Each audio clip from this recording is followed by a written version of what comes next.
Welcome to Wizards Institute, the #1 community to learn smart investing and financial independence. All right. Hi, Bo. Great to see you again and welcome back. Yeah, man. I'm excited. We had to do this again after our first trip. Everyone, welcome to the Wizards Institute Learning Series. This is a series of interviews on the multifamily. As per our book, 10 Commandments of Investing, we're looking for smart ways and smart asset classes to invest in and multifamily, especially in a week like this week where both crypto and equities and everything is tanking. We are seeing a lot more continued interest in multifamily. And today we have my friend Bo Berry again on the channel. He came on the live show a few weeks back, and the majority of the audience said we got to get Bo back to have a deeper talk. So here we are. So Bo was #1 broker for Co-op Banker for Florida. He has since set up his own shop. He's been doing multifamily since 1999. Recently published a Amazon #1 book called Multifamily Investors Who Dominate. Right, Bo? Yeah, strong name, eh? Yeah.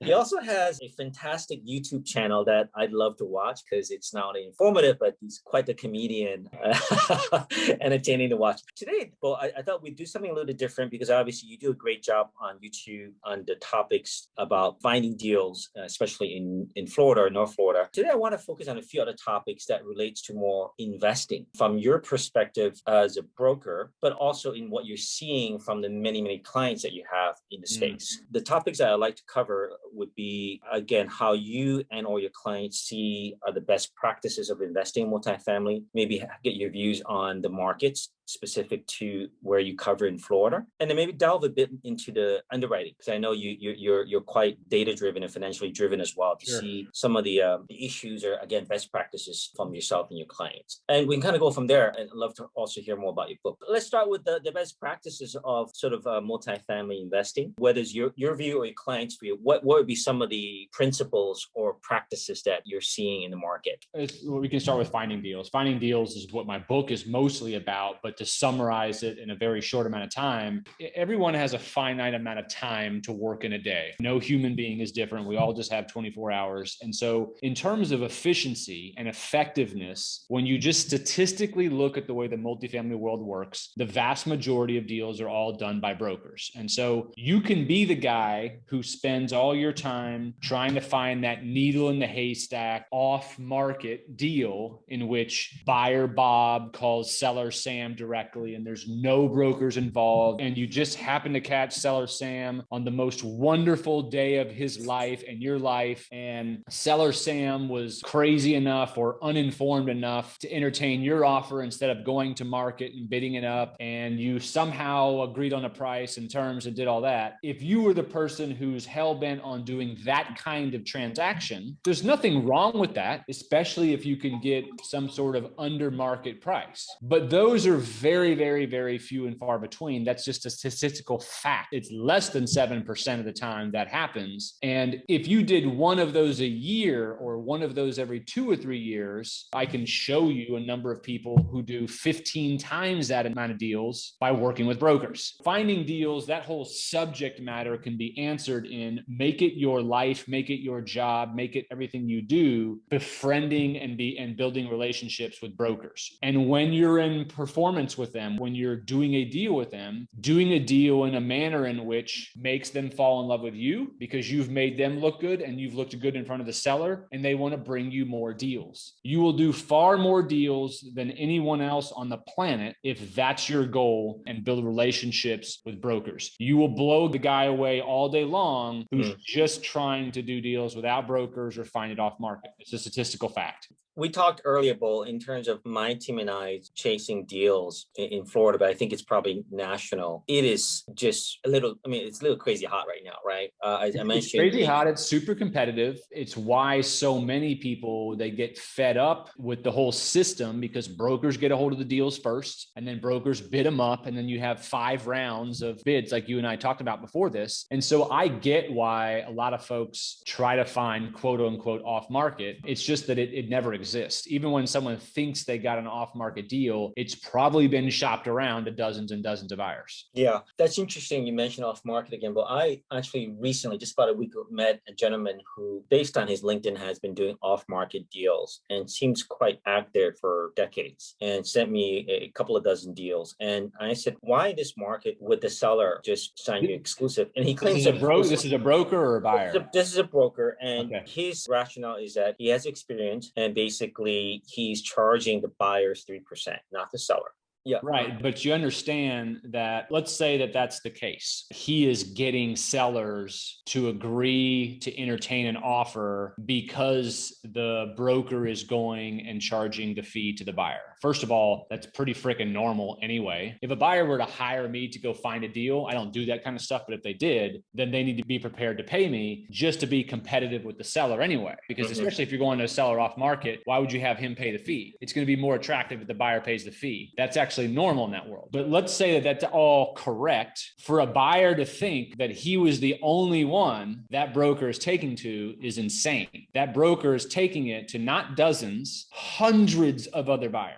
Sure. And he's doing it at the touch of a button. He's just literally just hitting a send on the email. That was a mail merge. It says, hey, son, found this deal off market. Here's all the stuff about it. Let's work on this together. By the way, you pay my fee. It's 3%, it's 2%, whatever it is. But he's sending that to dozens and dozens and hundreds of people because it just makes sense. It doesn't make sense to go to one guy and bet your whole farm on that one guy. And so that's no different than what you do. Is you've got your qualified list of, but surely you post them on YouTube and a public website, but you also have your database of your preferred investors. Well, really not that different. It's driven by the seller. So first of all, there's a couple or maybe a few different ways sellers want to sell. There's the guy who is probably the majority of the deals, but certainly not the vast majority. There's the traditional, which the guy calls me up and says, hey, Bo, our fund wants to sell. It's time to harvest. We want to hire you for our exclusive listing agreement. We want you to do the full-on program. The full-on program it's on every single website. It's email blasted to hundreds of thousands of people. It's put on social media in all of the different,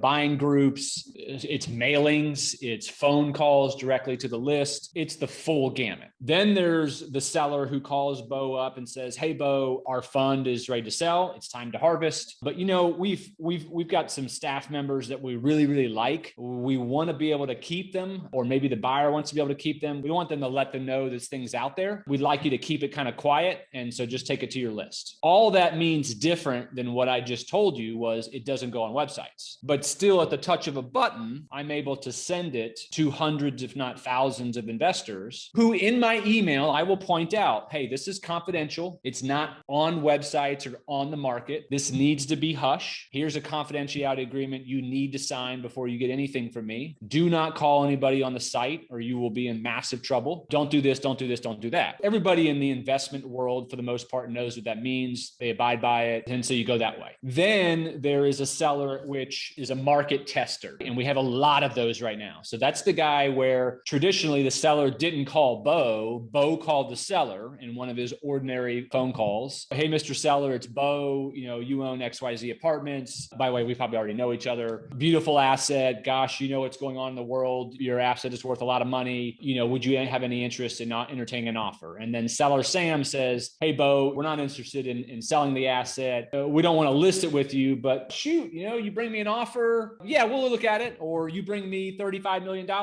Yeah, we'll look at it. But Bo, we don't want it all over the place. Don't be sending it all over the place. In those instances, usually the seller doesn't want to be bombarded with 15 different people looking at stuff. So then the broker is going to take it to his top guys, 5 guys, 10 guys. It might be 15 guys, but these are his most qualified, most respected people who consistently close, who consistently don't retrade, who consistently do all the things right, who can keep things quiet, who's going to come strong. It's someone who, when I get their LOI and I present it to that seller, I know these guys are going to perform and they're going to provide to me an offer that's going to wake up those eyes of the seller. That seller is going to look at my offer and be like, okay, well, we got something going on here. Okay.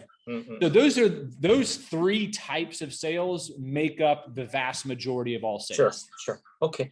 So I think there are 2 points I want to highlight and maybe get your views a bit more. One is I think a lot of this, there's a definition issue. Off market that is truly not off market because, as you said a few times, it just doesn't make sense. That said, what does that really mean? I think there's a bit of control or relationship driven as well. I think you mentioned that. As an example, the deal that I'm closing out in Dunedin is a public listing, but because of the relationship with the broker, it wasn't, as we understood, as aggressively marketed. And it was conversation between us and the broker, and we were asked how serious we were when we closed, and we said we were, and essentially we got there fairly quickly. And I believe that broker decided not to push that big button with 1,000 people on it as much. And similarly, we have a deal now in Ocala on a contract which was about to be publicly marketed, but was not because we agreed to take it down at a price and terms essentially agreeable to both buyer and seller. Both are not large deals, around $5 million.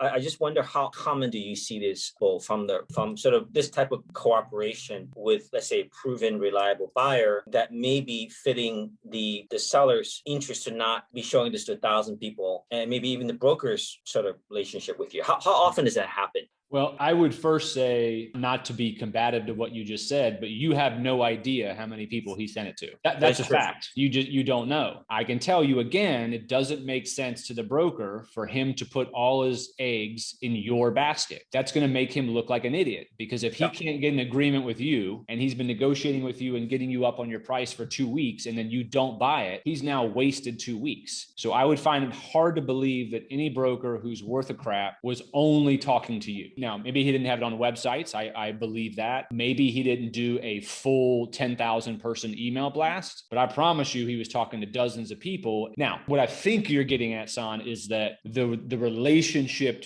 you developed with the broker, or the type of verbal game you were able to deliver to him, made him feel like you were the guy. In which case, if he felt that way, then he is going to go to bat with you. But he still has to make sure, as a backup plan, if he's remotely good, absolutely, that he's got some other people who are ready to jump in there. And he needs those other people to keep you honest. So for instance, as a broker, even if I like you a lot, San, which I do, and if you were involved in a deal, I'm still going to be talking to a number of other buyers who can bring me what I need, even though I like you the most and I want you to win it, and I'm going to try to earn you this deal because I know you're a closer. I need to have a backup plan. And you start having kind of backtracking a little bit on a couple clauses, like, well, Bo, we didn't really mean that. Or, I know I said 30 calendar days. We just noticed such and such on the physicality of the property. We probably need to make that 45. Whatever it is, if I had no backup plan, I'm going to look like an idiot to my seller. Yeah. I want to be able to have 5 other guys or 10 other guys that I know are there, so that when you come to me with crap like that, if you do, I'm going to be able to tell San,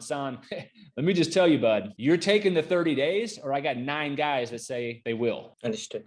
No, I think point well taken, Bo. I don't think we ever thought. But I believe that guy was fighting for you. You probably were among a very few number. And I believe you probably delivered a verbal game to him that made him feel comfortable to go to bat for you and get you that deal. Yeah. And that's what you want. It seems there's a good balance of obviously trust and relationship and credibility on both sides. Because I think from your perspective as a broker and seller, you also don't want 2,000 people calling and emailing and asking. Of course not. I'd love to get the deal done as fast as possible with having to talk to a few number of people as possible. That'd be great. Absolutely. Okay. But the problem is, all brokers have to, the seller has to feel like it was, at least the ones who want it exposed, have to feel like it was exposed, and the broker has a fiduciary responsibility to make sure they did get the highest price. So there's that balance. It just depends, like we talked about before, it depends on the seller and what their needs are at the time and how much time they have to work with. Okay, let's move on to the underwriting. Maybe just some general comments or observations of what you're seeing today versus even a year ago in terms of how the market is evolving and underwriting. I'll tell you how buyers used to underwrite, let's call it even 3 years ago, and more so how it's being done now. We could start with potential gross income. Like on a potential gross income standpoint, I think everyone knows, don't rely entirely on a broker potential gross income. They're always going to take the most insane comps in any market they can possibly imagine. Even you? Of course. Well, yeah, of course I do. Doesn't everybody? I would be lying if I told you I was the one broker out of 100,000 that didn't do that. But the reality is potential gross income is a direct result of what a seller mandates on price. What happens more times than not, Son, is the seller dictates the price. Yes, a broker may do a BOV, but if a seller comes back and says, Bo, your BOV for 9.7 million, I see where you're coming from, but really we need 10.5 to make this work. So now the broker has two choices. They can either take the listing at 10.5 or not take the listing, and someone's going to take it at 10.5 and they're probably going to get 10.7. And so what do I do? I take the listing and I create a pro forma that makes 10.5 work. There's nothing wrong with that because everyone buys it at 10.5 and they sell it in 3 years for 13.5. You can't get outrageous. If something's worth 9.7, you can't come out at 14.7 and then create comps for it. You look like an idiot. But my point is, a lot of times all of the underwriting that a broker does is nothing more than dictated or trying to create a storyline that accurately, or as most accurate as possible, meets what a seller wants on price. But the vast majority of the time, it's justifiable even if you don't think so. And the reason it's factually justifiable is because it sells. And if it sells, that is the market price, especially if they go to sell it again in 2 to 3 years and make money. So it's another reason why you never want to beat up a broker's pro forma, at least to his face, because you always end up looking silly because it's going to sell. How many deals come on the market today that don't sell? How many times do you go back to the broker and you're like, yeah, I saw that didn't sell? Doesn't happen. Most brokers are pretty good at creating potential gross income, vacancy, and expense numbers that justify the price for the most part. But my point to this story is you still want to do your own potential gross income runs, your own rental income runs. You can look at the broker stuff, study the assets they're putting out there as comparables before you just accept what's in there, obviously. Vacancy factors have pretty much traditionally stayed 5%. That hasn't really changed much. That's what brokers are using. You know, it's usually never accurate. I mean, because you have to understand what happens is a broker puts in 5% for vacancy, but somehow we've all forgotten about concessions, loss to lease, bad debt, all those different things, right? There's no way when you combine all those things that it's 5% on even some of the best properties in the world, but we all use 5%. The lenders accept 5%.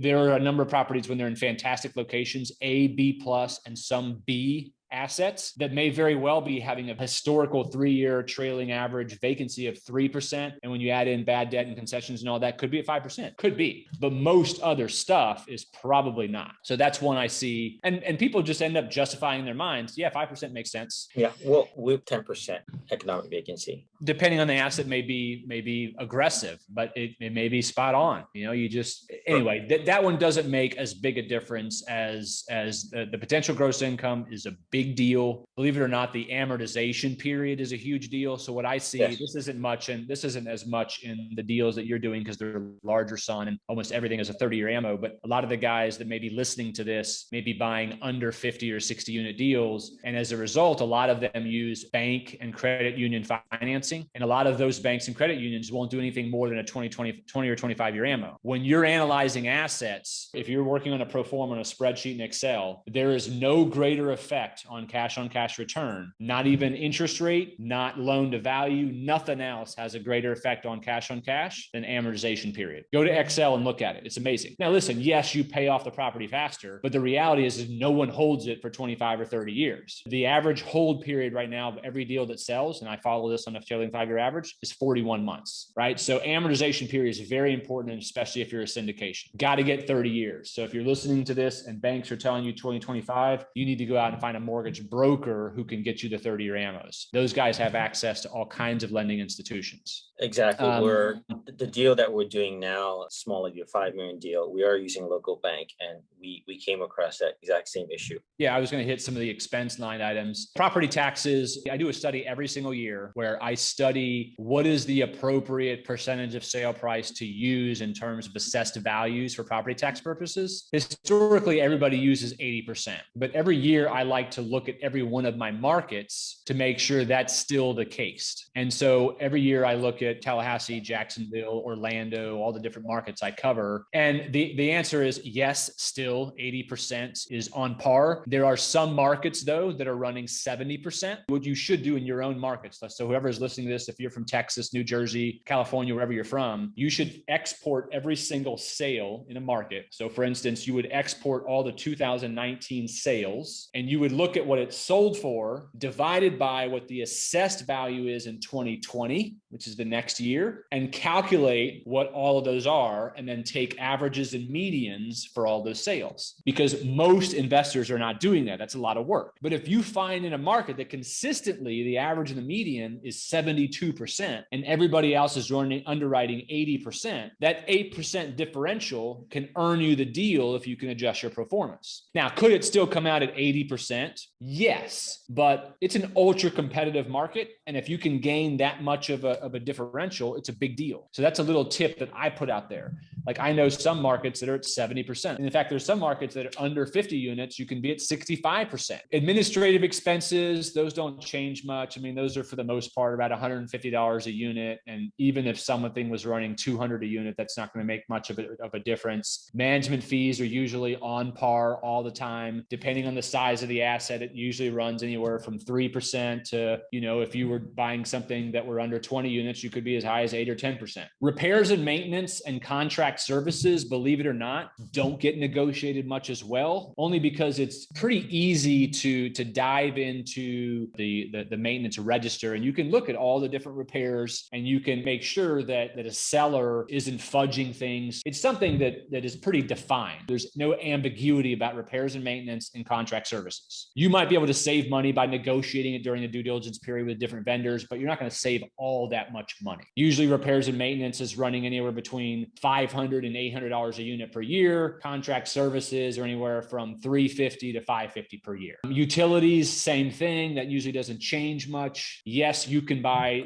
shower heads that save you money, sink faucet heads. You can do things to save money, but the trailing average usually isn't negotiated that much. Marketing isn't negotiated that much. Insurance is the big gorilla in the room. 3 years ago, $350 to $450 a unit per year was that was the standard. Like that was what things ran for. And the newer assets you could even get for $250, $300. Now it's $800 to $1,100 a unit. Absolutely bonkers. The smaller the asset, the higher per unit price it is. The bigger the asset, it may be closer to the $700, $800 a unit. And what you have to be careful with as an investor is when you see in the financials of a seller that something is running $300 a unit per year on the insurance, you ain't getting that. What that is that's someone who owns 5,000 units and it's under an umbrella policy. They're not self-insured, but they have so many units under one policy, they're getting a discount. And unless you own that many units, and unless you're able to have that kind of buying power, you're not going to have that. Or, which I know some groups, mostly they are private wealthy individuals who own thousands of units who will self-insure. And so the insurance number you see will just be liability. So you got to dive deep here. You really need to master the National Apartment Association income and expense report. If you take anything from this little question right here that we're going over, that is a very boring report that I read every single year. You can actually get the summary that's only like 10 or 15 pages that tells you what national averages are for different parts of the country. And usually it's for stuff that's over 100 units, but you can adjust that for smaller assets that don't have amenities. Obviously, all the smaller assets that don't have amenities run for cheaper. Reserves. So every broker uses $250 to $350 a unit a year. The reality is that it's probably closer to $500 to $800. But if you underwrite with that number, you're going to lose every deal. Probably the smarter thing to do is to bring in a group that can go CapEx by CapEx item and do a run out of how much life is left, an actual multi-year budget that sort of comes back to year zero so that you can pro forma what that number is. In other words, they'll look at air conditioning units and they'll look at all 36 apartments and every air conditioning unit and create a grid on how much life is left for each one of them. And they'll do the same thing for the roofs and for the parking lot. And sometimes there are savings in that regard that you can get your reserves number to a more meaningful number. In addition, as it relates to reserves, the reason you don't want to have a huge number there is because a lot of that can be done in year zero and therefore brought into the price rather than as an annual annual deduction from NOI, which is divided by a cap rate, which kills your price. If you need a roof in year 7, don't take an amortization over 7 years and put that into a reserve factor. Your reserve factor could be $1,000 a unit a year. That's going to kill you. Just do it on the price. Just know that you're going to have that kind of an expense in year 0 instead of it making it a capped out item. Hey, Bo, I wanted to ask you, I think we had a quick discussion at last time. What are you seeing on both entry, what is T3 and T12 entry caps, and also reversion caps? I mean, I'm telling you, I'm seeing markets that have never seen a 4 in front of it on cap rates ever. And I'm seeing 4.5 caps all the time in markets like Gainesville, Tallahassee. I mean, Jacksonville has had some 4s in the past, but now it's more frequent. Orlando's been living in the 4s for a long time. I don't know that tertiary markets will get there, but secondary markets are definitely in the 4s for good B class or better assets. These are what size assets you're talking about? That's mostly over 100 plus units. Gotcha. If it's under 100 units, I'm not seeing a whole lot of 4s. I mean, unless it's just a phenomenal location and it's stabilized or it's been fully remodeled, I haven't seen that. The new 5.0 cap rate was the 6 cap rate. The new 6 is 5.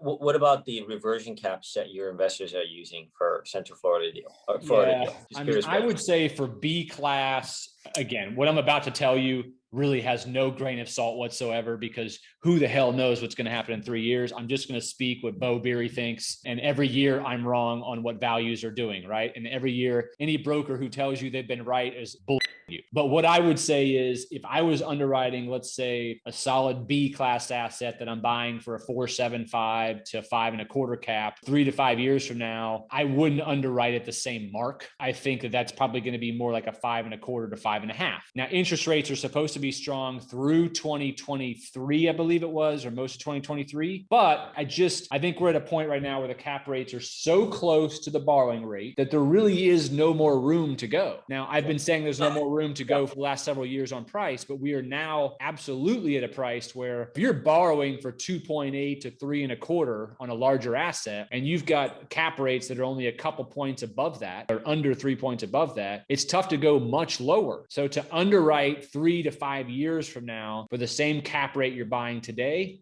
I don't know. I think it's tough to ask for a crystal ball. I was asking more if you knew with your investors, we know what they're coming in at. The larger assets are in the 4s now for Florida. I'm just curious what you're seeing, what their assumptions are on the reversion caps.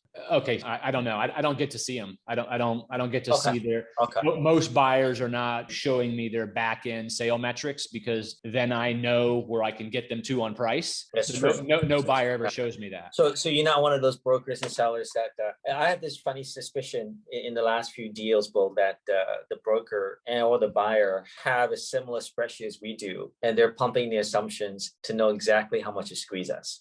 Well, it's I think during a transaction, if you get to a point where you can't agree on price, I think you should show your pro formas. Just don't be showing your reversions in the future. What you're doing when you're showing your pro forma to try to close a gap is you're trying to make sure your assumptions on income, expenses, vacancies, individual line items, expenses, that you've gotten everything right. You know whether or not the assumptions you've made on your reversion is screwing up your deal or not. You don't need to show that to a broker. You just want to make sure you haven't missed some huge thing on an expense line item or an income line item that you didn't know. You want to be able to show the broker that. This is at the point where you're about to lose a deal and you can't agree on price. I would open up your books and show that. Just don't show your back end stuff, because the worst thing in the world is to lose a deal and then find out, oh yeah, there was an $80,000 repair item that was buried in the repairs and maintenance section that you didn't remove, and that the broker just missed it during the pro forma. He should have removed it and put it in CapEx, and it was in there, and that's a huge number. But if someone was putting eyes on it, if you could have the seller put eyes on it and the broker and the property manager and look over some of your assumptions, I think that can save deals. It has saved deals for me.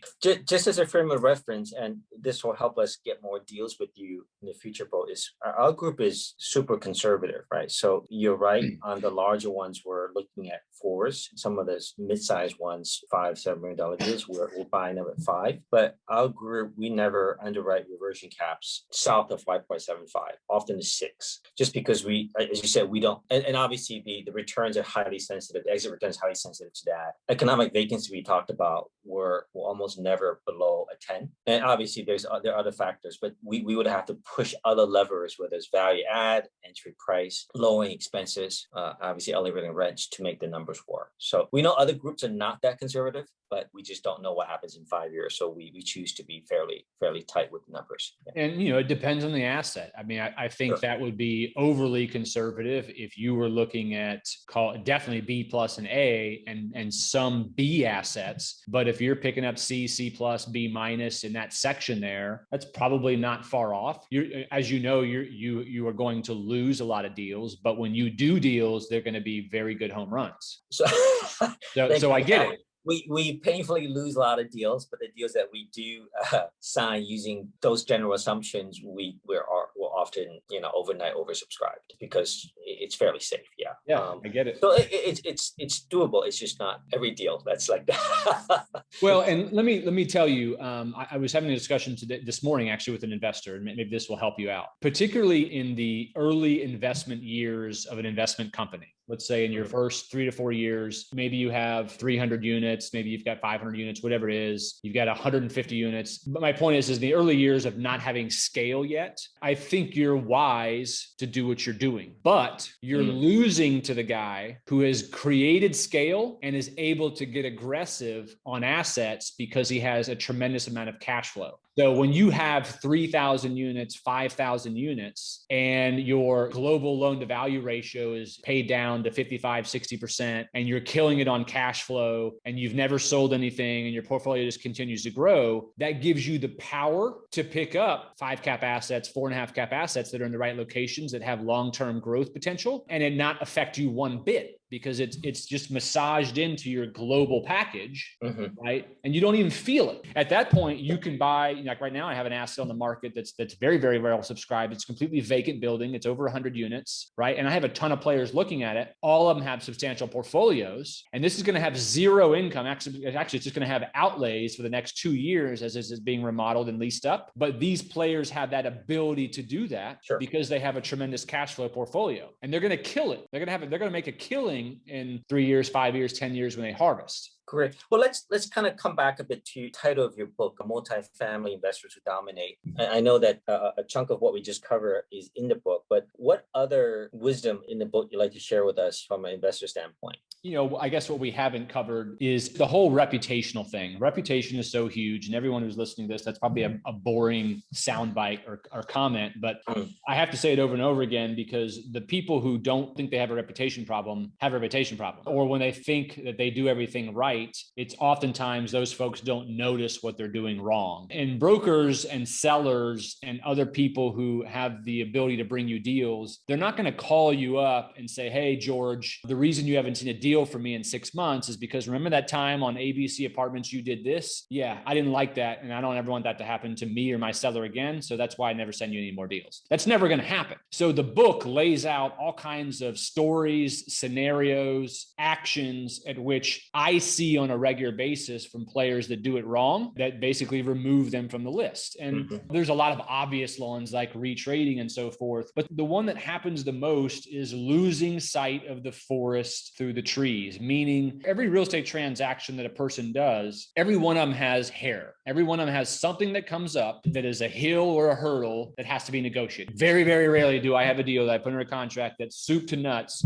goes perfectly. Never happened. Because apartment complexes have lots of units and kitchens and bathrooms, and there's personalities involved, and it's just impossible for it to go smooth. And so what happens is it's the small things that create the biggest issues. And I've said this in other podcasts, and I mentioned in the book, if we just go over one scenario that I see the most is, let me use an example. Let's say you have a $20 million property you're trying to buy and a $20,000 issue comes up. Title issue, something was found underground, whatever it is, it's $20,000. So that's like, I don't know, that's like 0.1 of 1%, right, of the deal. This is where I have my biggest battles because the buyer says, well, Bo, listen, this is not my issue. This is the seller's issue. He's got a title problem. Title's not a good example because that does have to get fixed. But let's say it's some physical issue. It's $20,000, Bo. I didn't know about that. The seller should have known about that. He needs to take care of that. We need to adjust the price to $9,980,000 or we're walking. I get this crap all the time. And they start puffing up and then the deal goes south. And what the seller is saying is, are you kidding me? Bo, did this buyer just come to me on a $20,000 issue on a $20 million property and literally want me to give him a credit? And it doesn't have to be $20,000, even $100,000 on a $20 million issue is minuscule. Okay. Mm-hmm. I've run it on a pro forma. Take your pro forma after this podcast, any of you, and do a 5-year or a 10-year pro forma and look at your IRR and tell me what happens if you have a $100,000 issue in period 0. Tell me if it even changes it a point or 2 points. So instead of earning a 20% IRR and now it's an 18.5, are you telling me you're going to give up this deal over that? But I see it all the time because what happens is the human mind thinks of $100,000 sitting stacked on his hands and how big that is and how luscious that is. Or he thinks about $100,000 Porsche, or he thinks about $100,000 beach condo. Like that's a lot of money that the seller is taking from my pocket that shouldn't happen. But they're losing sight of an 18.5% IRR over a 5-year period, a 10-year period. Because the reality is, Son, in 5 years, if you called me up after buying that from that property from me and you powered through that $100,000 issue and you listened to me and you closed, in 5 years, your partners are harvesting, you ain't even thinking about that $100,000 issue. When you sell that $20 million deal for $24 million, $100,000 is just, it's ridiculous. But my biggest battles are over those small issues. I can't tell you what the amount is because it's an IRR problem. In order to notice whether or not you're being that guy is to put it in your pro forma. Look at your IRR and tell me if it's moving a dot. Now, listen, a $500,000 issue on a $20 million deal, yeah, that's probably going to move the needle. But frankly, a $500,000 issue never causes any problems for me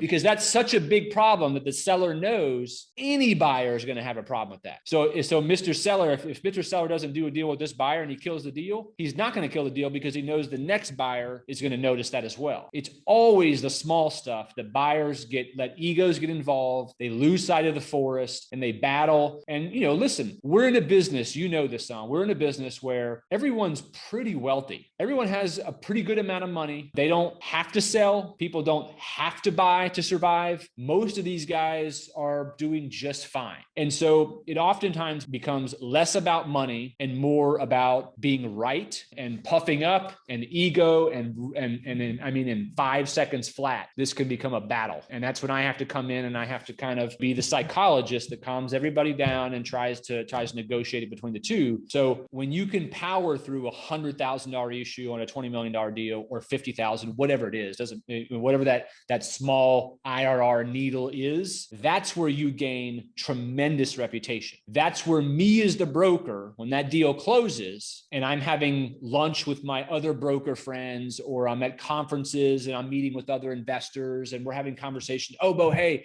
I see you sold so-and-so. By the way, who bought that? Let me tell you, that dude San bought that. He's from so-and-so. He also owns this and this asset. He's like, well, how'd the transaction go? Well, actually, let me tell you, such and such came up. There was this pipe that burst during due diligence and it cost, $100,000 to fix, or it's going to cost $100,000 to fix after closing, whatever it is. San just moved forward. He saw the forest of the trees. He knew he was going to make money. And so now that seller hears that story. And I tell that story all the time to brokers because brokers will call me. They know when I do transactions with other deals and I know when they do transactions with other investors. And so if I'm getting ready to sell a deal to a buyer who I know just bought something from my friend broker over in Jacksonville, guess who I'm calling? I'm going to call him up and say, hey, San's taking a look at this deal. I see you sold him XYZ apartments. How was it? Did he retrade? Did he do this? Did he close? Did he close early? Did he close late? Was there inspections? We all talk. Listen, there's only 996 investors in the world who own every apartment complex over 10 units in the entire northern half of Florida. It's a very small world. And so you want to build your reputation, close. is. Stop worrying about 2% IRR or 1% IRR. It's stupid. More importantly, IRR is one part. Look at total amount of money. So for instance, a 2% IRR may only be $500,000 out of a $6 million profit. Yeah, $500,000 is a lot of money, but would you be happy to make $5.5 million instead of $6 million because you swallowed that deal on the front end? I think so. I mean, I sure as hell would. Syndicators don't have as much leeway, but I think overall to an individual investor who put in $250,000 for you in 5 years, does he really care if he's getting 500 grand versus 425? Would he rather the 425 instead of the 500,000 as opposed to not getting the deal at all? I think so. Anyway, people just get so tied up in the small stuff, man, and it's what kills you. And when I look at the elite investors, the guy I talk about in the book, they never get caught up in that stuff. To them, they trade on what they call price per pound. In other words, they look at the dollar figure. Can I make $6 million in 5 years? Does this $300,000 issue that came up or $100,000 issue come up matter to me? No. I'm making $6 billion in 5 years, or I'm making $3 million in 5 years, whatever it is. That's all they care about. That's real wealth building. People get way too scholastic on the front end and it kills them. Fantastic. Great stuff, Bo. Reputation, relationships, big picture, not the details. And certainly humor and comedy per Bo Berry doesn't hurt either. So let's wrap this up. But I'd love to have the audience find out a bit more about you. Where do they find a book? Tell us about the YouTube channel. Yeah. And then maybe just a few more seconds on sort of your coverage area and your specialty so that they can seek you out for that as well. So this is what the book looks like. It's actually on my wall in the back there, but this is what the book looks like. It's in hardcover on Amazon. It's also on Audible. I'm the one who reads it, and I throw every bit of this enthusiasm that you hear into the book. So I think you'll enjoy listening to it. It's also on Kindle. It was a bestseller on Kindle for the first couple of weeks. You can also reach me through my YouTube channel. It's called Bo Knows Multifamily. BEAU Knows Multifamily. I do all kinds of videos on how to buy more assets, how to sell them for top dollar, how to do market analytics so you can react to opportunities super fast. Every now and then I'll post new listings on there before I even show it to anybody, just for fun. And then my website is, whether you do business in Florida or not, it doesn't matter. When you go to my website, boberry.com, one of the most popular buttons, in addition to a bunch of other stuff that's on there, is at the top. It's called resources. And when you click on resources, I have all kinds of templates you can use, letter of intents, bio formats, all kinds of stuff. But then it also has a list of all the markets I cover. And like I said, I don't care if you're from Texas or New York, if you click on the markets I cover in Florida, those are the types of things within those buttons that you want to master for your market. So I have on there rents, occupancies, every sale transaction that ever happened, market economics, demographics, top employers, a list of all the properties in my market, all the buttons that you see on every city on my website. If you can master that for your markets, you'll be a killer, because the killers that I write about in this book, they've gotten good at two things. Number one, they're the guy who gets called 3 weeks before it comes to market by the broker. So they've got a 3-week head start. So they may still have to compete for the deal, but they got a 3-week head start call from the broker. And that's why there's 13 offers in 7 days, because there's 15 people who got a call 3 weeks ahead of time. And secondly, every lead investor has mastered every metric of every market. They know exactly what to buy it for. They know exactly what the rents will be after renovations. They know exactly what the renovations will cost. They know exactly what they're going to sell it for within 5% in 5 years. They know these metrics. They know every top employer. They know what corridors are bad, what corridors are good. When an opportunity is sent to you, or you find one, you have to be so encyclopedic about it. It's scary. I should be able to ask you anything about any street or submarket or property or rent or whatever in whatever market you're in, and you can answer within seconds. When you've got those two things going for you, it's game over. All right. Game over. All right, Bo, fantastic. As always, just amazing to talk to you and to get the insights. We look forward to publishing this, and hopefully other investors like myself can gain from those insights. Yeah, man. Thanks again for coming, Bo. Thank you very much. Right. Thank you for joining us. Please visit Wizards Institute to access the blog summary of today's session, to learn more about other speakers, and to network with other investment wizards.